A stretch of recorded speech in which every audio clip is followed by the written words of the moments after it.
혹시 홍길동전이라는 작품을 아시나요?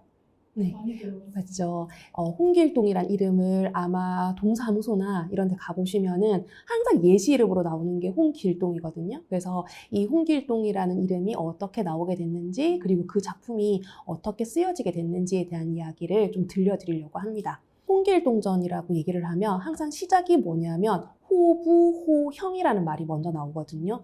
호부호형이 아버지를 아버지라 부르고 형을 형이라고 부른다는 말인데, 근데 저희가 책 시작 부분에 아버지를 아버지라 부르지 못하고라고 해놨어요.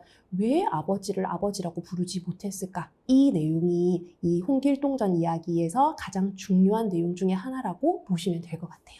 그래서 아마 책을 읽어보시면은 처음에 제목 아래쪽에 항상 소제목이 나오거든요. 이 소제목에 좀 초점을 맞추고 작품을 읽어보시면은 이 작가가 이런 얘기를 하고 싶어 하는구나 라는 것을 아마 조금 이해하실 수 있으실 거예요.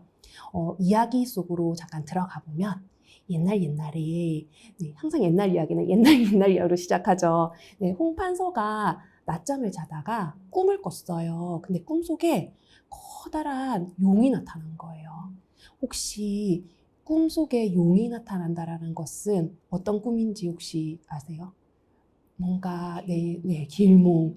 내가 좀 있으면은 뭔가 우리가 저희 아기 낳을 때 보면 태몽 뭐 이런 것들이잖아요. 그래서 이 홍판서도 내가 이게 뭔가 길몽이구나. 내가 멋진 아기를 낳을 수 있겠구나 라는 생각이 들어서 이제 부인의 방에 갑니다. 옛날에는 부인이랑 이제 그 남편이랑 따로따로 방에서 지냈었거든요. 갔는데 너무 대낮에 이거는 좀 이건 아닌 것 같다라고 해서 쫓겨나서 방에 있는데 춘섬이라는 여종이 와요. 그래서 지금 이 꿈의 기운이 사라지기 전에 아이를 만들어야 되겠다라고 해서 그래서 이제 아기를 낳았어요. 이렇게 낳았는데 낳은 이제 아기가 홍길동입니다. 근데 아마 그 꿈의 기운을 보시다시피 길동이는 어렸을 때부터 엄청 똑똑했어요. 근데 문제는 뭐냐면 엄마가 종이에요. 엄마가 종이니까 아무래도 자기가 아버지가 아무리 양반이라 하더라도 엄마가 종이니까 어머니를 따라서 그러니까 종의 어떤 입장? 좀 낮은 신분이 될 수밖에 없으니까 아버지를 아버지라고 부르지는 못해요. 그리고 항상 얘기할 때 우리가 보면 옛날 사극 같은 데 보면은 소자가 어쩌고 저쩌고 얘기하는데 신분이 낮다 보니까 아버지에게 아버지라 부르지 못하는 대신에 그리고 소인이라고 불러요. 소인이 어쩌고저쩌고 우리 사극 같은 데 보면 이 소인이라는 말은 주로 종들이 이제 그 양반한테 얘기할 때 자기를 소인이라고 그러거든요. 그래서 자기를 아버지를 아무리 아버지지만 어머니의 신분이 워낙 낮다 보니까 아버지를 아버지라 부르지 못하고 자기 자신을 소인이라고 부르게 됩니다. 근데 재주가 그렇게 뛰어난데 내 재주를 꿈을 펼칠 수가 없다 보니까 아무래도 홍길동이 굉장히 마음에서 괴로웠겠죠. 그래서 굉장히 고민을 하면서 자기의 그런 어떤 기술들을 발전시켜 나가는 그런 어떤 모습들을 보면서 이제 아버지가 마음속으로는 저렇게 뛰어난 내 자식이다 라고 좀 자랑스럽겠지만 그치만 말을 할 수는 없는 거예요. 겉으로 보기에는 어쨌든 여종의 아이니까. 그래서 이제 얘가 이렇게 무슨 얘기를 할 때마다 징징거리지 마라 라고 이렇게 하면서 이렇게 얘기가 그러니까 그렇게 됩니다. 근데 그러다가 옛날의 양반들은 부인을 하나만 두는 게 아니라 첩도 줄 수 있었고 아까 지금 길동처럼 여종과도 이렇게 아기를 낳을 수도 있었고 이렇게 좀 그러니까 문화 자체가 그랬었거든요. 그러다 보니까 초란이라는 첩이 있었는데 이 첩이 자기는 애가 없는데 이제 아버지가 길동이를 예뻐하는 거를 보고 질투가 나서 얘 가만두면 안 되겠다. 저게 나중에 나의 자리를 위협할 수도 있겠다라는 생각이 들어서 얘를 자객을 보내서 죽이려고 해요. 근데 이제 길동이 내가 여기 있다가는 진짜 죽을 수도 있겠다라는 어떤 그런 갈등 속에 도저히 안 되겠다라고 하면서 이제 마지막으로 아버지에게 인사를 드리러 가요. 근데 아마 홍판서도 얘가 이제 마지막이라는 걸 알았겠죠. 그래서 이제 마지막으로 내가 너에게 아버지라고 부르는 것을 허락하겠다 라고 얘기하는 순간 홍길동이 뭐라 하냐면 소자가 어쩌고 저쩌고 이렇게 바로 얘기하거든요. 그러니까 소인이 아니라 아버지에게 자식으로 인정을 받았다는 얘기가 돼요. 그러니까 그 당시는 신분 사회다 보니까 양반이 아버지를 아버지라 부를 수 없는 시대였었는데 그때 아버지라고 불러도 된다라고 얘기한 것은 내가 너를 내 아들로 인정해 주겠다라는 의미가 되니까 이게 굉장히 큰 의미가 있다라고 보시면 됩니다. 그렇게 해서 이제 홍길동이 이제 자기가 무엇을 할 건지를 찾으러 이제 숲속으로 이렇게 들어가면서 이제 커다란 돌문을 만나요. 그 돌문에 굉장히 그 돌문을 이렇게 제끼고 이렇게 갔더니 도적들이 막 힘자랑을 하는 거예요. 그래서 너 이거 돌 들 수 있냐? 이랬더니 다들 이렇게 뭐 못 들어서 낑낑거리는데 홍길동한테 너 들 수 있냐? 라고 얘기했더니 나 들 수 있다 라고 하면서 이걸 번쩍 들었어요. 그래서 네가 정말로 대단하다 라고 얘기하면서 너를 우리의 대장으로 삼겠다 라고 하면서 이 모임 이름을 활빈당이라고 이름을 짓습니다. 그리고 이 활빈당은 그 뒤에 아무래도 좀 양반들, 그러니까 다들 그 도둑이라고 얘기하지만은 사실은 그 사람들은 양반이나 이런 사람들이 아니라 평민이나 천민들 같이 좀 재산들이 없는 사람들이다 보니까 재산이 많은 양반들이나 아니면 이런 어떤 그런 좀 재산을 많이 축적한 사람들의 재산을 뺏어서 가난한 사람들에게 나눠주고 이렇게 이제 하게 되거든요. 그래서 근데 나라 입장에서는 굉장히 골칫거린 거예요. 왜냐하면 이 양반들이 뭔가 뭐 세금을 내거나 어쨌든 이렇게 해서 재산을 모아놓은 것들이 있으면은 홍길동이 그걸 훔쳐서 사람들한테 나눠줘 버리니까. 그래서 이 홍길동을 잡아오라고 명령을 내려요. 그 뒤에 얘기가 궁금하시죠? 책을 읽어보셔야 돼요. 절대 그 책에 읽어보면 생각보다 되게 재미있는 얘기 되게 많거든요. 그래서 홍길동이 과연 임금님한테 잡혔는지 안 잡혔는지는 책 읽어보시고 책 속에서 보시고 엄마 아빠랑 같이 이야기를 나눠보시면 훨씬 더 재밌을 것 같아요. 책을 읽을 때요, 우리가 생각해야 될 게 있어요. 소설을 읽을 때 항상 저도 그런지 모르겠는데 러시아 소설을 읽으면 러시아 소설은 다 스키로 끝나서 누가 누군지를 모르겠거든요. 그래서 항상 그 글을 다 읽고 난 다음에 이 사람이 그 사람이었나? 저 사람이었나? 라고 헷갈리는 경우가 되게 많아요. 그래서 책 읽을 때 그 내용이 헷갈리지 않으려면은 등장인물 중심으로 이야기를 정리해 놓는 것들이 굉장히 도움이 됩니다. 그래서 항상 소설을 읽으실 때요, 기억해야 될 게 인물, 사건, 배경이라고 생각하시면 돼요. 그래서 어떤 인물들이 나오는지, 꼭 그림으로 안 그린다 하더라도 이름만이라도 이렇게 써놓고요. 그리고 이 소설이라는 거는요, 소설에서는 갈등이 사건이 일어나면서 소설이 이루어지거든요. 그래서 이 인물과 이 인물 사이에 어떤 사건이 있었는지 길게 안 적어도 괜찮고요. 짧게만 적어도 괜찮습니다. 그렇게 해서 다 읽고 나면은요, 내용이 어땠더라? 라고 생각이 안 나면 내가 썼던 정리했던 거를 펼쳐보면은 그래서 이 사람이랑 이렇게 됐구나 라는 것이 훨씬 더 이야기가 수월해져요. 그래서 그렇게 한번 정리하면서 읽어보시면 도움이 될 거고요. 여기 저희 책에도 보시면은 제가 지금 PPT에 있는 자료가 책에 있는 내용이거든요. 그래서 여기 보시면은 책에도 여러 가지 이렇게 등장인물들이 이렇게 그림이 그려져 있어요. 그래서 저희가 책 읽을 때 표지 읽기라고 얘기를 하는데요. 일단 시작할 때 이 등장인물들을 보면서 어떤 내용으로 이루어져 있지? 라는 걸 한번 생각해 보시고 그 다음에 이 인물이 여기에서 어떤 역할을 하는 것들을 한번 생각하면 짐작하면서 읽어보시면은 훨씬 더 내용이 이해하기가 수월할 겁니다. 그래서 그렇게 한번 읽어보시는 거 추천드리고요. 그리고 이 책에서 아까 제가 처음 시작할 때 아버지를 아버지라고 부르지 못한다고 얘기했잖아요. 여기에서 중요한 게 뭐냐면 홍길동의 신분이에요. 홍길동의 신분은 서얼 신분이었다고 얘기를 하거든요. 서얼은요, 서자와 얼자를 합한 말이에요. 조선시대에는요, 남자가 일부 일처제인데, 근데 첩이나 또 다른 자식들을 가질 수 있었습니다. 이때 엄마의 신분이 천민이나 이런 종이었을 경우에는 얼자, 그리고 그보다 더 위일 경우에는 서자, 라고 해서 이 서자와 얼자를 합해서 서얼이라고 불렀고요. 이들은 어차피 벼슬길이라든지 이런 데서도 굉장히 그러니까 양반이 아닌 본부인이 아닌 자식들이기 때문에 차별을 굉장히 많이 받았다라고 보시면 될 것 같습니다. 근데 아까 홍길동 엄마의 신분이 뭐였는지 기억나시죠? 종이었거든요. 그래서 사실은 서자보다 더 밑인 얼자였습니다. 엄마의 신분이 이렇게 낮다 보니까 사실은 종에 준하는 굉장히 신분이 낮은 신분이었어요. 그래서 아버지를 아버지라고 부르지 못하고 어르신, 뭐 주인 이런 식으로 해서 부를 수밖에 없었던 거죠. 그래서 양반이 아닌 대상의 이야기를 다루고 있는 작품이 이 홍길동전인데요.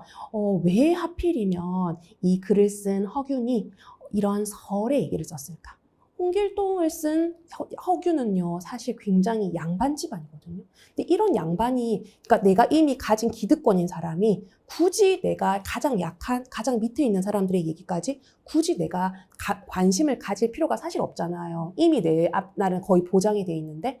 근데 왜 하필이면 이런 가장 약한 사람들의 얘기를 썼을까 하는 거를 생각을 해보면 허균의 누이가 있습니다. 들어봤는지 모르겠는데 허난설헌이라는 굉장히 유명한 그림과 글을 쓴 작가예요. 여류 작가입니다. 어떻게 보면은 신사임당은 우리가 기억을 잘하는데 허난설헌은 27에 죽었거든요. 그러다 보니까 그리고 죽으면서 자신의 모든 작품을 동생한테 다 없애라 라고 했기 때문에 사실 작품이 많이 없어지기도 하고 해서 잘 모르는 사람들도 있긴 한데 허난설헌 이야기는 우리 집 인문학 15분에 있거든요. 그래서 책이 다르잖아요. 다른데 같이 연결해서 읽어보실 수 있어요. 그래서 책을 보실 때 책 한 권 안에서 여러 작품들을 비교해서 같이 보시고요. 그리고 다른 책에 나오는 같은 작가의 이야기들, 것들을 같이 엮어서 또 같이 보시는 재미가 있으니까 다 같이 보시고 이야기를 나눠보시면 좋을 것 같습니다. 이 허난설헌이 굉장히 똑똑한 천재였다고 해요. 그래서 이 허난설헌과 허균이 둘 다 이제 어렸을 때 자기 외갓집 강릉에서 자랐었는데요. 이 둘 다 그 집에 큰 형이 있었는데 형 이름이 허봉이었었는데 허봉이 자기의 친구 중에서 굉장히 똑똑한 천재 같은 이달이라는 사람이 있었는데 이 사람이 되게 똑똑하다 보니까 내 동생들도 되게 똑똑한데 내 동생 좀 가르쳐 줄 수 있어? 라고 하면서 이 동생들을 가르쳐 달라고 부탁을 했어요. 근데 문제는 이 이달이 신분이 설이었어요. 그러다 보니까 얘네들이 이렇게 배우면서 우리 선생님은 저렇게 똑똑한데 왜 벼슬에 나가지 못하시지? 왜 저렇게 차별을 받으시지? 라는 아마 생각을 했겠죠.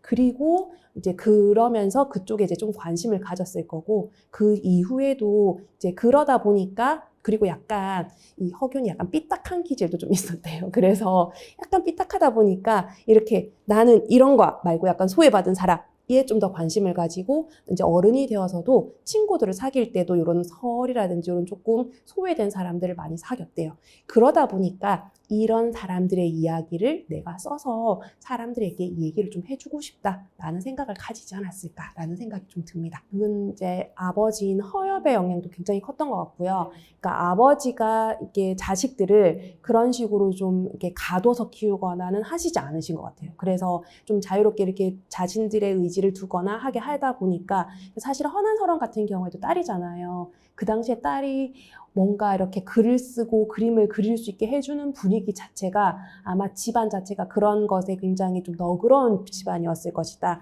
그러다 보니까 이 어떤 허균의 그런 생각들도 사실은 양반, 그렇게 잘 나가는 양반이 서를 선생님으로 두는 것 자체가 사실은 좀 거의 말이 안 되는 수준인데도 불구하고 그럼에도 불구하고 그렇게 해줄 수 있었던 게 그 집안의 분위기가 좀 그랬을 거고 그리고 아무래도 강릉에 있다 보니까 조금 거리가 있다 보니까 그런 부분에서도 조금 자유롭지 않았을까라는 생각도 좀 들고요. 그렇게 하다 보니까 그리고 이게 약간 삐딱한 기질이 사람이 약간 기본적으로 가지고 있는 부분들도 좀 분명히 있다 보니까 그런 부분들이 조금 더 강화되면서 그런 모습들이 내가 생각하는 모습은 이런 모습인데 어떻게 보면 좀 시대를 좀 너무 비운에 너무 빨리 타고 나서 지금 타고 났다면 오히려 조금 더 마음껏 펼칠 수 있었을 텐데 그런 어떤 비운의 운명을 가지고 있지 않았을까 라는 생각도 좀 들고요. 그러다 보니까 자기 어떤 상상 속에서 율도국이라는 나라를 만들어서 자신의 꿈을 그런 방향으로 좀 펼치려고 노력하지 않았을까 싶어요. 그러면 실화 바탕이라고 볼 수 있겠어요? 완전 실화를 바탕이라고 하기는 사실은 좀 그렇고요. 소설이라는 갈래 자체가 원래 소설은 우리가 픽션이라고 얘기하거든요. 허구라고 얘기를 하는데 그 허구는 바닥에 아무것도 없는데 공중에 떠 있는 허구가 아니고요. 현실을 바탕으로 해서 그 중에서 작가가 내가 이야기하고 싶은 것들을 뽑아내서 아까 저기 인물 사건 배경이라고 말씀드렸잖아요. 있음직한 인물, 있음직한 사건을 엮어서 그래서 이야기로 만들어내는 거거든요. 그래서 완전히 실화는 아니지만은 당시의 모습을 잘 담아냈다고는 볼 수 있어요. 그래서 완전 읽으면서 이거는 정말 세상에 있을 수 없는 일이야 라기보다는 이런 일이 있을 수도 있겠네? 한번 생각해 볼까? 라는 정도로 아마 보시면 좀 더 좋지 않을까라는 생각이 듭니다. 그리고 기억해야 될 것이 홍길동전은 우리나라 최초의 한글 소설이에요. 혹시 나중에 공부를 하시다가 최초의, 유일한, 최고의 이런 말이 나오면 걔는 꼭 기억하셔야 됩니다. 그거 국어 공부할 때 되게 중요하거든요. 그래서 최초의, 제일 처음에 나왔다. 유일한, 다른 자료 다 없어지고 얘만 남았다. 최고의, 이 최고가 아니고요. 제일 오래된. 이라는 거기 때문에 최초랑 최고랑은 좀 비슷한 뜻으로 많이 쓰이거든요. 근데 얘는 우리나라 최초의 한글 소설이에요. 그래서 옛날에 설공찬전이라는 작품이 이제 최초의 한글 소설이 아니냐라는 얘기가 되게 많았었는데 설공찬전은 한글로 쓰여졌는데 기록이 원래 그러니까 설공찬전이 있다 정도까지만 있었고 그 기록이 없었거든요. 그랬는데 나중에 이제 이게 발견이 됐어요. 근데 이게 나중에 이렇게 살펴보니까 설공찬전은 한글로 쓰여져 있고 홍길동전보다 먼저 나오기는 했지만 창작이라고 하기보다는 번역된 거였기 때문에 최초의 한글 소설이라는 타이틀을 붙이기에는 조금 부족한 부분이 있다라고 해서 현재까지는 최초의 한글 소설은 홍길동전으로 우리가 보통 이야기를 많이 합니다. 그래서 그것도 두 개를 같이 한번 살펴보시고요. 설공찬전 얘기도 재밌으니까 나중에 한번 찾아보세요. 동화책이나 이런 코너에 가면 책들 많이 나오거든요. 그래서 같이 한번 보시는 거 추천드리겠습니다. 예, 그리고 아까 홍길동전이 실제 얘기냐라고 얘기를 했는데 실제 홍길동이라는 사람이 있기는 했었어요. 근데 아까 제가 얘기했던 것처럼 소설이라는 것은 현실에서 필요한 부분만 뽑아서 하다 보니까 실제 존재했던 홍길동이라는 사람과 소설 속에 있는 홍길동은 다른 사람으로 그려지고요. 그리고 이 당시에는 주로 한자를 많이 썼잖아요. 그래서 그 홍길동이라는 이름의 한자도 다르게 쓰여져 있다고 해요. 아마 일부러 이름을 같게 하되 같은 사람은 아니야 라는 작가의 의도가 좀 반영된 게 아닌가라는 생각을 듭니다. 그리고 실제 홍길동, 우리가 이 소설 속에 나오는 홍길동은 굉장히 의적인 것처럼 의로운 사람인 것처럼 그려져 있는데 실제 홍길동은 나중에는 의적처럼 보였다라고 하더라도 실제로는 그것보다는 조금 더 나쁜 쪽이 좀 더 강했대요. 그래서 실제 인물과 똑같지는 않다. 그래서 항상 기억할 거는 소설에서 등장하는 인물이 똑같은 사람이네? 아니라는 거. 작가가 그 중에서 필요한 부분만 뽑아서 만들어냈다는 거. 그러면 소설은 실제 이야기와 같다, 다르다? 다르다라고 봐주시면 됩니다. 그리고 이 홍길동에서 여러분들이 기억해야 될 게 사실 되게 많거든요. 최초의 한글 소설이라고 얘기했잖아요. 그러면 양반들이 과연 한글을 사용했을까? 아마 그거는 세종대왕 이야기랑 연결해서 뭐 상소문을 올리고 반대하고 이런 얘기 아마 되게 많이 들었을 거거든요. 그래서 과연 사용했을까? 근데 그 당시에 썼던 말이 한글이 아니라 언문이었었거든요. 한글은 주시경 선생님 일제시대 이후에 이제 만들어진 말이고요. 그 이전에는 말로 쓰는 글이다 해서 언문이라고 썼었거든요. 그래서 언문이라고 그러니까 어떻게 언문을 썼는가, 쓰지 않았는가. 그 다음에 아까 제가 허균이 약간 삐딱한 구절이 있다 했잖아요. 그래서 허균의 그 삐딱함이 역적으로 몰리게 되기도 하고요. 그리고 사실 허균네 집안이 되게 좀 이렇게 빨리 다들 좀 많이 죽었었거든요. 허균도 나중에 유배도 굉장히 많이 가고요. 나중에 이렇게 죽기도 하지도 하는데 그런 이야기들. 그리고 또 기억해야 될 게 홍길동이 율도국이라는 나라를 세웠어요. 실제 이 율도국이라는 나라가 일본 저쪽에 있는 어떤 섬이다, 아니다라는 의견이 분분하기는 한데 그 율도국에 대한 이야기들, 이런 이야기들도 책 속에 가득 담아놨거든요. 그래서 책을 같이 읽으면서 우리가 소설을 읽으면서 이 소설의 모든 내용에 내가 다 관심을 가질 수는 없지만은 그 중에서 내가 어디에 초점을 두고 읽고 싶은가 하는 것들을 좀 생각해 보는 것도 좋고요. 그리고 책을 읽을 때 나는 여기가 좀 더 재밌었고 여기가 좀 더 관심이 가고 너는 여기가 좀 더 재밌고 여기 관심이 가고 라고 하기 때문에 책을 다 읽고 난 다음에 그걸 가지고 이야기를 주고받는 거는 굉장히 큰 도움이 됩니다. 나는 미처 생각하지 못했던 것을 저 사람이 생각해서 이야기해 주기도 하고요. 내가 생각했던 내용이랑 비슷한데 방향이 다르네? 라는 생각이 또 들 수도 있기 때문에 그래서 항상 책을 다 읽은 다음에는 다른 사람들과 같이 이야기 나누는 거 굉장히 추천드려요. 그래서 그런 면에서 집에서 엄마랑 아빠랑 뭐 아이랑 다 같이 읽고 그리고 같이 이야기를 한번 나누어 보시는 것을 굉장히 추천드립니다.